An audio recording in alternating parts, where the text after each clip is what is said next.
여러분 안녕하십니까, 박인성입니다. 김건희 여사 명품백 수수와 관련해서 사과해야 한다는 목소리가 높습니다. 민주당과 좌파들은 그렇다 손치더라도 국민의힘 내부에서조차 사과를 요구하고 있습니다. 대표적인 인물이 김경률 비대위원과 하태경 의원입니다. 박근혜 대통령 탄핵은 대통령의 사과부터 시작되었다는 것을 기억하실지 모르겠습니다.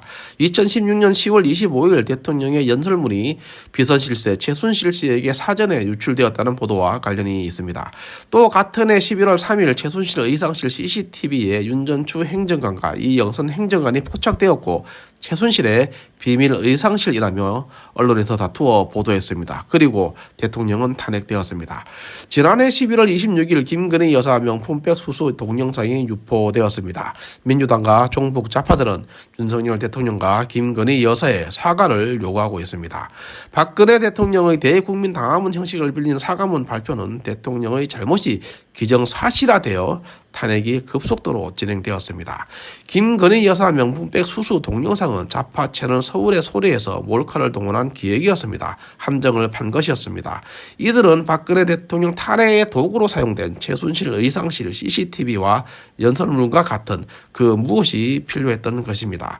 2016년 10월 25일 박근혜 대통령이 사과한 후에 여론조사기관 리얼미터는 박근혜 대통령 대국민 사과에 대한 국민 여론은 진정성이 없어 수용하기 어렵다는 응답이 57.2%라며 부정적이라고 발표했습니다. 당시 여론조사 기관이 여론몰이를 한 것으로 보는 시각도 있었다는 것을 말씀드립니다. 지난 4일 여론조사기관 여론에 꽂혀서 전화면접 형식으로 정기 여론조사 발표를 했습니다. 이에 따르면은 김건희 여사의 명품 가방 선물과 관련해 수사 필요성 여부 조사에서 수사 필요가 68.6%, 수사 불필요가 26.4%로 나왔습니다. 서울의 소리 김건희 여사 관련 특종 보도에 대한 의견 조사에서는 국민의 알 권리라는 공익적 측면이 크기 때문에 용인되어야 한다가 56%, 목적을 갖고 접근한 함정 취재로 용인되어서는 안 된다가 34.2%를 기록했습니다. 서울의 소리에 손을 들어준 것입니다. 참고로 여론조사기관 여론의 꽃은 2022년 설립되었고 대표는 낙검수 뉴스공장으로 유명한 김어준 씨입니다. 여론조사의 객관성을 의심하지 않을 수 없습니다.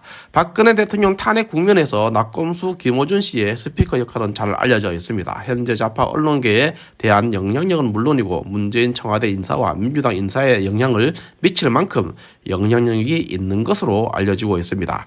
이쯤 되면 여러분은 서울의 소리를 비롯한 좌파 매체 유튜브와 언론들 그리고 여론조사 기관들이 윤석열 대통령과 김건희 여사에게 무슨 짓을 하고 앞으로 무슨 짓을 할 것인지 눈치채야 합니다. 지난 박근혜 대통령의 사과는 박근혜 대통령이 진짜 잘못한 것으로 기정사실화되었고 민주당과 종북 좌파는 그 여세를 몰아 박근혜 대통령을 탄핵 구속시켰듯 윤석열 대통령과 김건희 여사가 만약 사과한다면 그 다음 수순이 무엇인지 짐작하여야 합니다. 박근혜 대통령 탄핵 당시 권선동과 장제원, 하태경 등이 눈물로 탄핵을 업소했습니다. 지금 국민의힘 내부에서 흘러나오는 김건희 여사 사과 요구가 제2의 권선동, 장제원, 하태경이 되지 말라는 법은 없습니다. 좌파 매체에서 탄핵 여론몰이 세가 높아지면 윤석열 대통령과 김건희 여사의 사과를 운운한 국민의힘 당내 국회의원들이 박근혜 대통령에게 몹쓸 짓을 했듯 윤석열 대통령 탄핵 선봉에 서지 않을 것이라고 장담할 수 없을 것입니다. 최근 김경률 비대위원을 시작으로 영입된 인사들, 당 비주류 의원들이 점점 김건희 여사의 명품백 수수 의혹에 대해 대통령실이 직접 사실관계를 설명하고 국민들께 사과해야 한다는 주장을 펴고 있습니다. 한동훈 비대위원장은 지난 12월 19일 김건희 여사의 명품백 수수 의혹과 관련해서 기본적으로 그 내용들이 몰카 공작이라면서 몰카 공작 당사자인 서울의 소리가 고발했던데 그러면 법과 원칙에 따라 수사가 진행될 것이라고 말했습니다.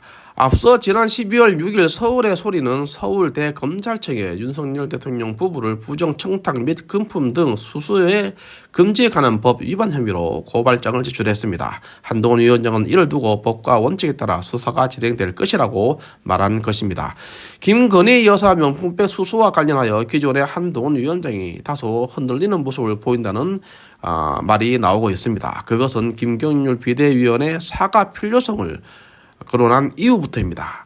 이에 대해 묻는 기자들의 질문에 한동훈 위원장은 함정이고 몰카라고 앞에서 이야기한 것처럼 그렇게 이야기를 했습니다. 그리고 처음부터 계획된 것이 맞다라고 했습니다. 하지만 문제가 된 부분은 전후 과정에서 분명히 아쉬운 점이 있다고 한 것과 국민들이 걱정하실 만한 부분이 있었다고 저도 생각한다고 한 것입니다. 바로 그것입니다.